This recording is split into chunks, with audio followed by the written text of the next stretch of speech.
Ouvir uma palavra pelo pastor Moisés Leopoldinho.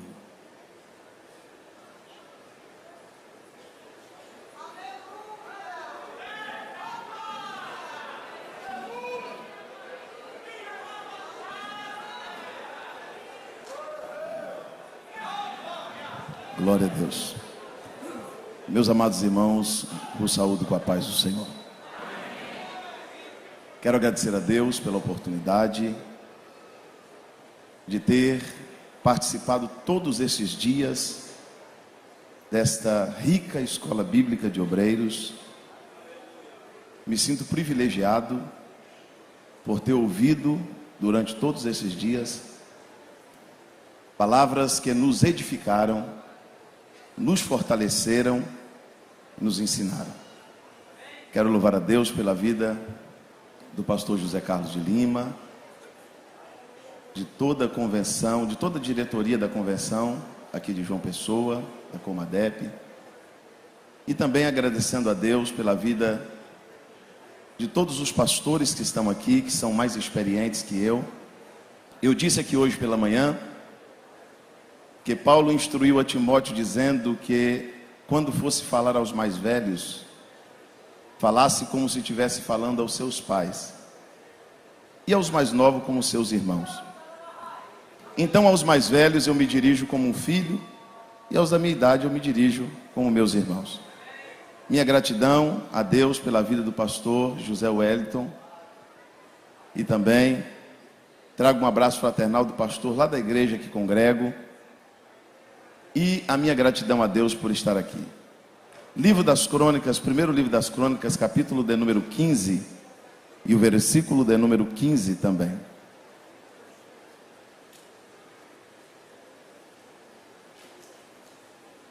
Foi muito bom ouvir esses dias os nossos companheiros ministrar a palavra de Deus, pastor Isaías Ramos, pastor Dilson Alecrim, e todos os demais pastores. Minha gratidão a Deus pela vida do pastor Prado Veiga, que ministrou poderosamente aos nossos corações. E eu, muito feliz, irmãos, no primeiro dia, ouvi aqui o pastor Gilvan Rodrigues, que é uma referência para todos nós pregadores que estamos iniciando o nosso ministério. Primeiro livro das Crônicas, capítulo de número 15, versículo de número 15. E os filhos dos levitas trouxeram a arca de Deus nos ombros, como Moisés tinha ordenado, conforme a palavra do Senhor, com varas que tinham sobre si. E a igreja diz amém. Meus queridos irmãos, a arca da aliança, a arca do concerto, ou a arca de Deus, na verdade é a mesma arca. Ela era um utensílio santo que fazia parte do tabernáculo e que ficava no lugar santíssimo atrás do véu. Esta arca, quando Deus falou para Moisés fazer esta arca, Deus falou para Moisés, pastor José Wellington, a madeira, a medida. A tampa desta arca se chamava propiciatório. Ali estava 2 querubins, onde as suas asas se encontravam nas extremidades, e a glória de Deus se manifestava ali para falar com o povo. Dentro desta arca estava a vara de Arão que floresceu, o maná que descia no deserto e as tábuas da lei. Por muitas vezes nós vamos, pastor Samuel Silva, encontrar na Bíblia esta arca à frente do povo, como em Josué capítulo de número 3, os sacerdotes que levavam a arca, quando pisaram na água do Jordão, o Jordão se abriu. Havia um respeito tão grande, era considerado um utensílio tão santo, pastor Álvaro, que Deus falou para Josué: olha, o povo tem que andar 900 metros da arca, e manda o povo santificar hoje, porque amanhã eu vou fazer maravilha no meio de vocês. No outro dia pela manhã, o povo passou rente à arca, mas teve uma preparação. Mas a história desta arca, a Bíblia diz em 1 Samuel capítulo de número 4, capítulo de número 5, pastor Dilson Alecrim, que os filhos de Israel haviam desobedecido a Deus, A capital espiritual não era Jerusalém, ainda era Siló. E na época estava na gestão do sacerdote Eli. Eli tinha 2 filhos que eram desviados. E os filhos de Eli, quando tiveram uma batalha contra os filisteus, eles buscaram a arca de Deus porque estavam perdendo a guerra. E quando chegaram na guerra, a Bíblia diz que os filisteus foram mais fortes do que eles. E os filisteus levaram a arca de Deus para Asdod, a capital dos filisteus. Era comum naquela época pegar o Deus, ou que representava o Deus vencido, e colocar na casa do Deus vencedor. Os filisteus pegam a arca de Deus e colocam dentro da casa do Deus deles. O Deus dos filisteus era Dagom. E a Bíblia diz que os sacerdotes de Dagom levantam pela manhã para oferecer sacrifício a Dagom. E quando entram no templo de Dagom, Dagom estava caído com o rosto no chão. Os filisteus pensaram, pastor José Carlos, deve ter entrado um vento aqui e derrubou nosso Deus. Mas não é. É porque onde Deus entra, Dagom cai. Onde Deus chega, Dagom não fica de pé. Você pode dar glória a Deus por isso? Esta arca representava a presença de Deus. Colocaram Dagom de pé de novo. A Bíblia diz que no outro dia o Dagom estava com as pernas cortadas, os braços cortados e a cabeça cortada. Agora, pastor José Wellington, a Bíblia Sagrada diz que Deus envia uma enfermidade sobre os filisteus de Asdod. A Bíblia Sagrada diz que eles não suportam ficar com a arca e mandam a arca para Gate. Quando chega em Gate, Deus manda a enfermidade, pastor Carlos, sobre os moradores de Gate. E a Bíblia Sagrada diz que os moradores de Gate também não conseguem ficar com a arca. Manda a arca para Ecrom. Quando chega na cidade de Ecrom, os filisteus dizem: vamos fazer uma reunião. O Deus de Israel está precisando deste utensílio. A arca de Deus não poderá ficar entre nós. Eu vou colocar uma vírgula para te explicar. Por que que Deus mandou enfermidade no meio dos filisteus? Porque a presença de Deus não habita no meio de filisteus. A presença de Deus gosta do seu povo. A presença de Deus gosta. Tem povo de Deus aqui? Vamos lá. A Bíblia Sagrada diz que eles fizeram um teste, pastor Álvaro. Olha, vamos fazer o seguinte. Nós vamos fazer um carro. Vamos colocar a arca em cima do carro. E vamos pegar vacas que acabaram de criar. A vaca que acabou de criar não deixa o bezerro por nada. Nós vamos colocar a arca em cima do carro, vamos encher de presente. E aí, pastor Alexandre, eles disseram: se as vacas forem embora para Israel, é porque o Deus de Israel está aceitando a arca de volta. Se não, aí nós não sabemos o que fazer. Aí pegaram a arca e colocaram em cima do carro. A Bíblia diz que as vacas começaram a berrar e ir na direção exata de Israel. Um animal irracional. Mas a Bíblia diz que elas iam caminhando e berrando. Sabe por quê? Porque a presença de Deus não erra de endereço. Não. A presença de Deus não erra de endereço. Mas vamos lá. A Bíblia diz, pastores, que a arca chega em Bet-Semes. Toda a igreja diga comigo, Bet-Semes. Quando chega em Bet-Semes, a Bíblia Sagrada diz que os moradores de Bet-Semes fizeram uma festa. A arca está de volta, a arca está de volta, a arca está de volta. Aí ficaram tão felizes que mataram as vacas. Ficaram tão felizes que quebraram o carro. Aí pegaram a madeira do carro, acenderam um fogo, queimaram as vacas como sacrifício. E a Bíblia diz que eles abriram a tampa da arca. Quando abriu a tampa da arca, não podia abrir. Aí a Bíblia diz que quando eles abrem a tampa da arca, Deus elimina uma quantidade extraordinária de homens. E um monte de gente cai morta no chão. Aí os crentes lá de Bet-Semes, porque lá em Bet-Semes já era crente, é o povo de Israel. Pastor José Wellington, os crentes de Bet-Semes fazem uma reunião e diz assim: esse Deus é muito santo. Quem poderá subsistir diante? Quem ficará diante de um Deus tão santo? Eu tenho uma leve impressão que existe ainda alguns crentes de Bet-Semes. Sabe quem é os crentes de Bet-Semes? É aqueles que acham que Deus é santo demais para ser servido.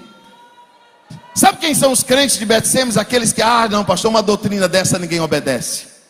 A Bíblia cobra demais, Deus pede muito. Não tem como servir um Deus santo desse não. Então, olha, escuta o que eu vou dizer. Eu vou colocar uma vírgula aqui para te explicar isso. Os crentes de Betseme, sabe o que eles disseram? Manda a arca embora. Manda a arca? Porque os crentes de Betseme preferem viver uma vida à la vontade, light, do que pagar o preço para ter Deus perto. Tem gente que prefere viver uma vida libertina do que pagar o preço para ter a presença. Agora, crente que tem juízo diz: eu faço o que for preciso, mas a presença precisa estar comigo.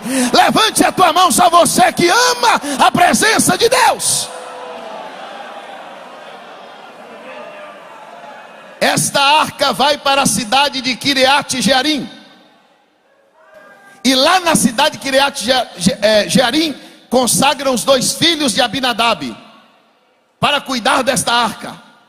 E esta arca fica durante 20 anos em Kiriat Jearim. Quantos anos? 20 anos. Agora Davi assume o reinado e diz, pastor Isaías Ramos: vamos buscar a arca de Deus. Vamos buscar a arca de Deus. Está na Bíblia, e se você procurar você vai encontrar. Davi marcou um culto com 30 mil crentes. Quantos crentes? Convidou os cantores, convidou todo o pessoal que participava. E a Bíblia diz que 2 sacerdotes, Aiô e Uzá, fizeram um carro novo para a arca. Só que lá em Êxodo capítulo 25 diz que na construção da arca, Deus falou: Moisés, na lateral da arca você vai colocar argolas. Nesta argola você vai passar uma vara coberta de ouro. A vara se colocará na argola e não se tirará dela. Não é para tirar a vara. Põe a vara lá na argola e deixa lá, porque eu só aceito carregar a arca nos ombros. Como é que a arca era carregada? Deus diz: eu não aceito de outro jeito. Mas aí 2 sacerdotes bem novos, que não era da época de Moisés, conheciam a Bíblia, conheciam os estatutos, mas quando viram que Moisés mandou carregar a arca no ombro, ele diz: não, isso aí é palhaçada. Isso aí é para a época de Moisés. Nós estamos em 2017, pastor. Nós vamos fazer um carro novo para a arca. Nós vamos mudar a cara dessa igreja. Nós vamos modernizar tudo. Nós vamos mudar tudo. Nós vamos inovar. Nós vamos fazer um carro novo. Nós vamos construir um negócio novo. Nós vamos tirar esses rudimentos antigos. Nós vamos abolir os usos e costumes da igreja. Nós vamos tirar esta doutrina que só os velhos pregam. E o Aiô e o Uzá resolveu fazer um carro novo. A Bíblia diz, escute que eu não posso demorar. A Bíblia diz que puseram o carro nos bois. Colocaram o carro onde? Porque no evangelho de Deus, quem leva a arca é o sacerdote. No evangelho do carro novo, o sacerdote não carrega nada, quem carrega é o boi. Evangelho empurrado com a barriga. Evangelho sem cruz. Evangelho sem calvário. Evangelho sem peso. Levante um pouco as suas mãos aos céus. Eu prefiro sentir o peso no ombro e saber que Deus está comigo, do que mudar tudo e viver de aparência. Alabaxere me calamandaraia. Vou falar. Eu vou falar como um pastor novo, como um pastor jovem. Um pastor jovem que não sei nada. Estou começando a aprender agora. Eu não tenho coragem numa mensagem minha olhar para os pastores que têm mais tempo de crente do que eu de vida e chamar meus filhos. Tem uns pregadores que é meio doido. Misericórdia. Agora tem alguém querendo fazer um carro novo para a arca. Tem. Vamos fazer um carro novo. Aí fizeram. Escute. Sabe o que é que tinha lá no culto? 30 mil crentes, gente cantando, instrumentista. E a Bíblia diz que o boi lá vai. E o sacerdote só toca, está na Bíblia, o sacerdote, pastor José Wélio, tocando o boi. Porque assim, no evangelho de Deus o sacerdote carrega, no evangelho do carro novo ele só toca. Lá vai o boi. Lá vai o boi. Quando chegaram na eira de Nacon, os bois escorregaram. Eu vou falar um negócio aqui, mas eu vou falar e meu corpo está queimando aqui. Está carregando a arca no ombro? Pode ficar tranquilo que você não vai escorregar não. Porque Deus só garante o sacerdote que carrega no ombro. Quem leva no carro vai escorregar na eira. Levante uma das suas mãos aos céus. Não, melhor, levante as duas. Eu estou pregando aqui para uma igreja que carrega a arca nos ombros. É pesado, mas Deus está junto. Pastor, mas tem coisa que é dura demais para obedecer. É melhor fazer assim e andar de pé do que colocar no carro e escorregar na eira. Deus não vai garantir evangelho de carro novo. Deus só garante quando você faz do jeito que a Bíblia mandou. Pastor, mas esse jeito aí é muito rudimentar, é muito antigo. Fazer o quê? Foi assim que Deus mandou. Tem alguém com a arca no ombro aí? Olha aqui, lá no culto tinha hino, que a voz se ouvia de longe. Lá no culto tinha gente cantando, aí o boi lá vai. Quem olhava, pastores, dizia assim: tá vendo, pastor, Deus está lá também. Lá não tem doutrina, lá não prega a palavra, mas Deus também está lá, tá vendo? Eles cantam. Lá tem até pregador, tem até cantor lá, e o boi lá vai. Quando o boi escorrega, a arca também escorrega no carro. Quando a arca escorrega, o Uzá vai segurar. Quando o Uzá vai segurar a arca, Deus parte o Uzá no meio e a tripa dele cai no chão. Porque Deus não estava no culto. Deus foi lá, matou o Uzá e foi embora. Não se... pastor, lá também tem louvor. Lá também abre a Bíblia para pregar. Cuidado, no culto que Davi fez também tinha. Mas Deus não estava. Porque Deus não vai no evangelho do carro novo não. Deus não vai se misturar com gente que não leva o evangelho a sério não. Posso falar uma verdade aqui? Eu vou falar como um pastor novo. Quem somos nós? Eu vou falar quem sou eu para mudar o que Deus estabeleceu. Quem sou eu que nasci ontem para chegar na igreja hoje e dizer eu vou mudar isso aqui? Eu estava pregando numa igreja, pastor José Wellington, e um rapaz me parou no final do culto, e eu sou uma pessoa calma. Eu sou calmo. E ele disse para mim assim: eu não vejo a hora dos pastor velho tudo morrer para essa igreja ter a nossa cara, porque nós vamos mudar a Assembleia de Deus. Eu olhei para ele e falei assim: antes que isso aconteça, Deus vai te matar, miserável. Antes que isso aconteça, Deus vai te matar. Essa igreja nasceu debaixo dos joelhos de homens que oravam. Levante a tua mão para glorificar a Deus. Eu não tenho direito de mudar.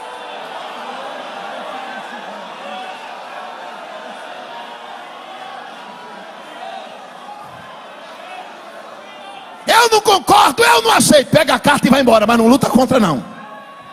Porque se você lutar contra, você vai estar lutando contra o Espírito Santo que estabeleceu isso. Quando Uzá morreu, Davi parou o culto e disse assim: nós vamos acabar o culto agora. Deus não mata ninguém à toa. Estavam na beira da estrada, morava por ali um homem chamado Obed-edom. Obed-edom, pode guardar, leia depois a história de Obed-edom. O dia que a arca saiu da casa dele, ele saiu junto. A arca ficou 3 meses lá, e a Bíblia diz: e prosperou Obed-edom e toda a sua casa. Pastor José Carlos, eu fui estudar um pouquinho para descobrir. Eu não sou um profundo conhecedor da Bíblia, não. Sou raso. Mas o que aconteceu na casa de Obed-edom em 3 meses, não aconteceu na casa de Abinadab em 20. Porque não é o tempo de crente que eu tenho, é o valor que eu dou à presença.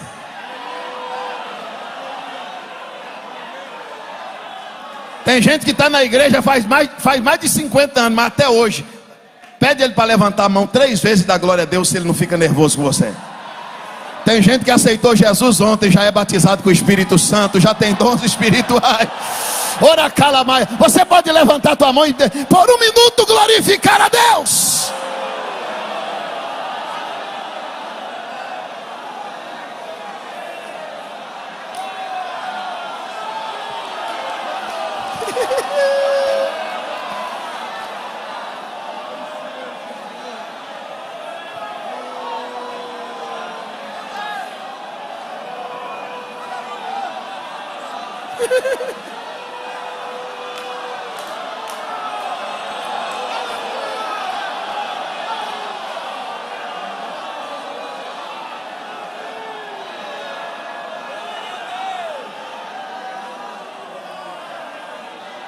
Você que é a favor do carro novo,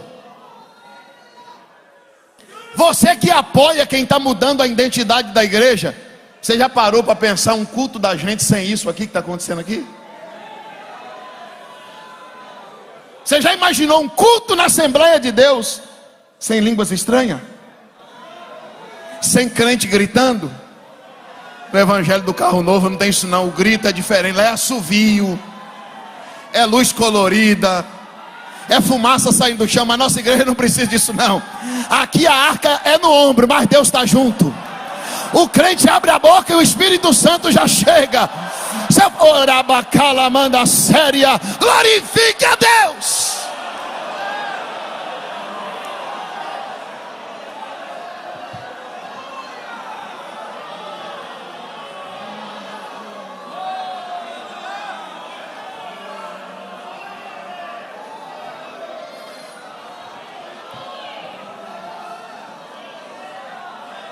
Três meses na casa de Obed-edom. 3 meses depois, Davi disse assim: olha,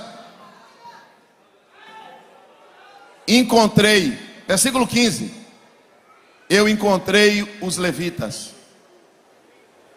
para carregar a arca no ombro. Pastor, tem uma geração aí querendo fazer um carro novo, mas ainda tem uma geração de levita que está dizendo: bote no meu ombro que eu levo. Ainda tem uma geração, pastor José Wellington, que olha para os pastores que passaram antes de nós, dizendo: eu vou respeitar a história de vocês, eu vou dar prosseguimento ao que vocês me ensinaram, eu vou pregar o que vocês me ensinaram a ser. Encontrou? Eu tenho certeza que se Deus encontrar aqui os carregadores de arca, eles estão aqui neste culto. A Bíblia Sagrada diz que Davi agora está levando a arca do jeito certo. A Bíblia diz que a presença de Deus era tão forte no meio deles, que de longe se ouvia o ruído, o barulho, e o povo está vindo, pastor Zé Wellington. Agora Davi está se aproximando de Sião, Davi está se aproximando de Jerusalém. Sabe o que Davi fez? Está na Bíblia, não vou inventar nada. Davi estava sem as indumentárias reais, sem as suas indumentárias reais, e a Bíblia diz que ele vinha dançando e bailando. Pastor, essa irmã que está aqui do meu lado toda hora dá um pulo, fica tranquila, a arca promove isso. Pastor, o irmão que está aqui do meu lado está gritando muito, é porque quem está perto da arca queima, aquece, sente.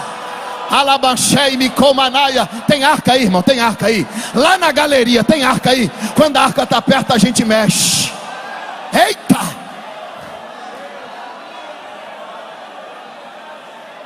Vinha Davi, ó, bailando.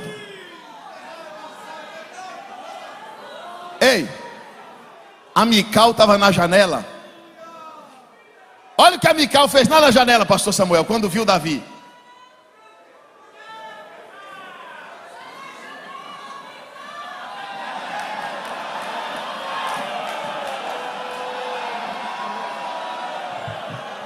Pastor Alexandre, quando a Mical viu Davi, ela disse: meu Deus, que vergonha.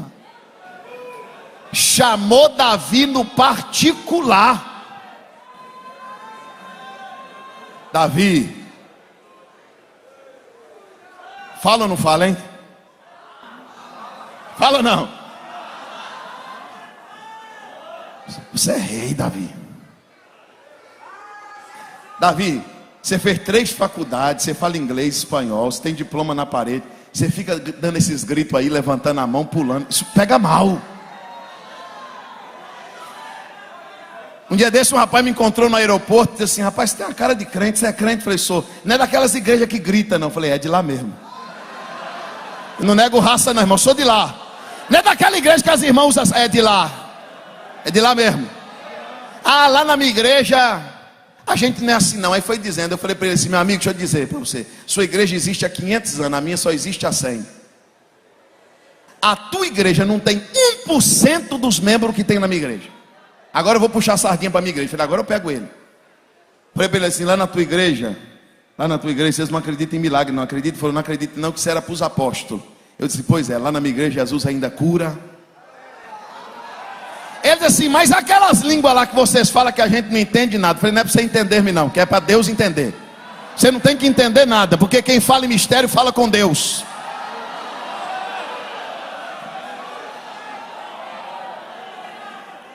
Olha o que Davi disse para Mical. Escute essa. Pastor Roberto José, Davi disse para Mical assim: você acha que eu me humilhei? Você acha que eu me humilhei? Mical, você não viu nada. Eu me humilharei ainda mais. Sabe esse irmão que está aí do teu lado achando que você está gritando muito, levantando muito, dando muito glória a Deus? Diga para ele assim: você ainda não viu nada, irmão.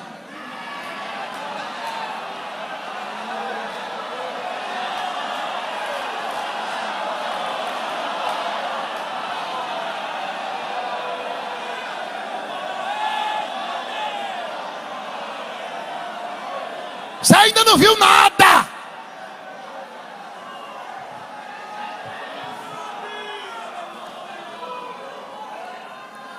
Pastor, por que o Davi, essa eu vou falar.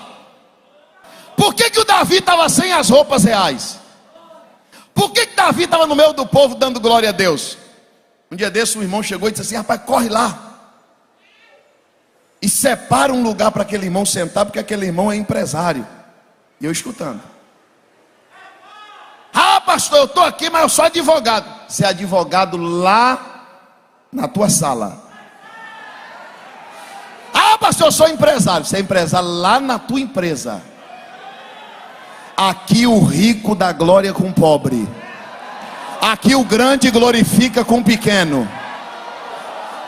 Davi deu o maior exemplo do mundo. Davi disse assim: lá no palácio eu sou rei, aqui eu sou servo. Lá no palácio eu uso coroa, aqui não dá para usar coroa não, porque onde tem arca não tem coroa. Onde tem arca a glória não é de homem. Onde tem arca não tem artista. Onde alabaxere comenávia séria. Onde tem arca não tem personalidade mais importante do que Jesus. A glória é dele, o poder é dele, a soberania é dele, a força é dele, a graça é dele. Se você concorda, diga glória.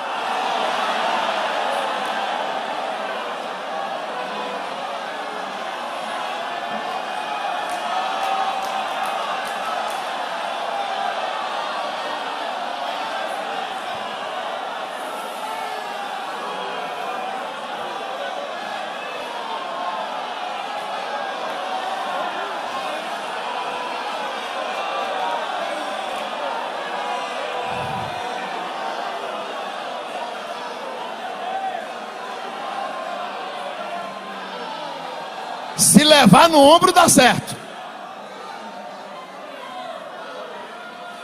No evangelho no evangelho da arca no ombro tem isso aqui, ó. No evangelho do carro novo, vai lá procurar isso aqui, não tem não. Sabe o que faz? Bota um monte de gente para dançar. Aí depois acende luz, apaga luz, sai fumaça, o povo faz show. Tanto é rap, é funk, é samba, é não sei mais o que. Porque o evangelho do carro novo tem que entreter, tem que inventar. Agora o evangelho do ombro não. Você carrega o peso, Deus diz, o resto é comigo. Você obedece a doutrina, o Espírito Santo diz, o resto eu me encarrego. Você obedece a palavra, o Espírito Santo diz, a presença é comigo. Quem pode sentir a presença de Deus aqui essa noite?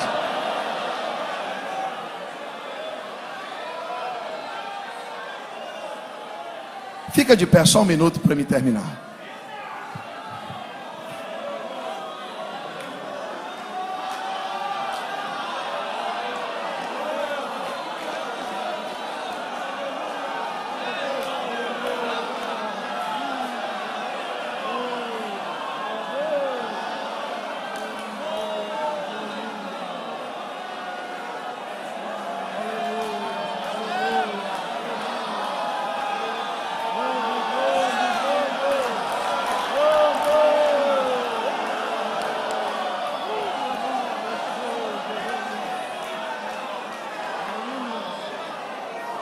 Diz a Bíblia que entrando na cidade, introduziram a arca de Deus na tenda que Davi havia armado.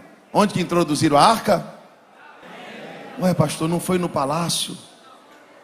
Não foi numa igreja coberta de ouro? Lá em São Paulo tem uma. Não foi? Não, pastor, não foi não. Não, deixa eu te explicar um negócio aqui. Sabe por que a presença, pastor Samuel, entrou na tenda? Porque se a gente fizer um templo bonito para Jesus, ele gosta, é claro. Se construir um prédio bonito para Jesus, ele agrada, claro. Eu não estou fazendo apologia. Não é isso não, você está me entendendo. Mas sabe por que a presença entrou na tenda? Porque Deus estava nos ensinando uma lição. Oh Deus, é tão simples, é só uma tenda, eu estou até com vergonha. Deus diz assim, é minha. Aí dentro quem vai mandar sou eu. Aí dentro a primazia sou eu. Aí dentro a prioridade sou eu. E não, se a glória for para mim, pode ser uma tapera feita de madeira e barro. Pode ser um rancho. Pode ser uma congregaçãozinha lá no sertão. Sem luz, sem playback, sem instrumento. Deus está te dizendo essa noite, eu não estou atrás de igreja de ouro não, eu estou atrás de uma igreja que me glorifique. Eu estou à procura de uma igreja que dê lugar à minha glória. Eu estou à procura de uma igreja que valorize a minha palavra. Levante as suas duas mãos aos céus e eu termino. A arca está aqui e ela está procurando uma tenda para entrar. Tem uma tenda armada para Deus aí, irmão? Minha irmã, tem uma tenda preparada para a presença de Deus aí? Então levanta as tuas mãos e por um minuto só glorifique a Deus, porque Ele vai te renovar agora, Ele vai te encher de glória agora.